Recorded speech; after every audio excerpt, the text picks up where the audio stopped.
L'abbaye, fondée à la fin du Xe siècle grâce aux donations de Hugo de Montboissier, un riche noble français, fut édifiée au-dessus de trois petites chapelles préexistantes et déjà dédiées à Saint Michel.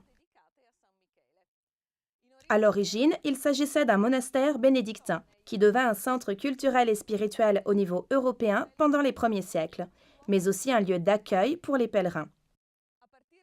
À partir du XIVe siècle, elle subit une progressive décadence qui aboutit à la suppression du monastère bénédictin en 1622.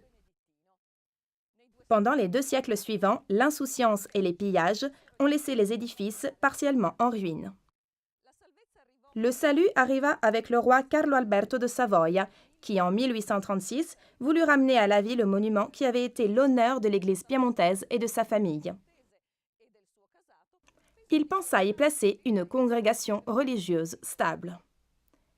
La mise en œuvre fut confiée à Antonio Rosmini, jeune fondateur de l'Institut de la Charité, qui accepta car il trouvait le projet conforme à l'esprit de sa congrégation. Le choix de cette ancienne abbaye met en évidence la perspective spirituelle de Antonio Rosmini.